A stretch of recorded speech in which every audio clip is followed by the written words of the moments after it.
হুঁশিয়ারি দিয়ে বলতেছি, আপনারা কিন্তু প্রথম আলোর মতো শর্ট খায়েন না। বারবার বলতেছি, আমরা কিন্তু হাদি ভাই চলে গেছে, কিন্তু হাদি ভাই আমাদেরকে শিখাই দিয়ে গেছে কিভাবে কোন সময় কি করতে হবে। এত সাংবাদিক আসছে একটাবার আমাদের কথা শোনার জন্য। এই মামলা যখন চলে আমি সব সাংবাদিকের পায়ে ধরে বলছি, ভাই একটা নিউজ করেন যে কেন আপোষনামা নিয়ে আসলো। আপনাদের মনে কি প্রশ্ন জাগে নাই? বিবাদী আপোষনামা নিয়ে যায়, বাদী কেন আপোষনামা নিয়ে গেছে? আপনাদের মনে কি এই প্রশ্নটা জাগে নাই?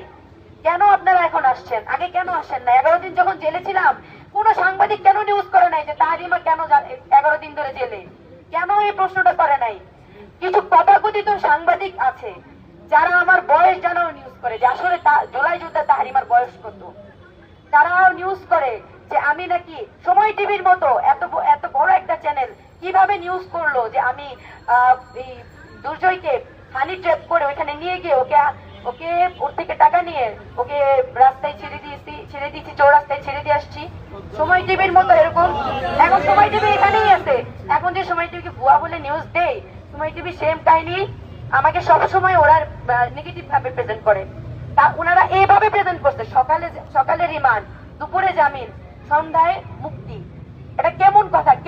কেমন ভাবে এত বড় চ্যানেল গুলা এইসব নিউজ করতে পারে? ইউটিউবের কথা বাদ দিলাম, আরেকটা আছে কালের কণ্ঠ। এই বসুন্ধরা মিডিয়াকে হুঁশিয়ারি দিয়ে বলতেছি, আপনারা কিন্তু প্রথম আলোর মতো শর্ট খায়েন না।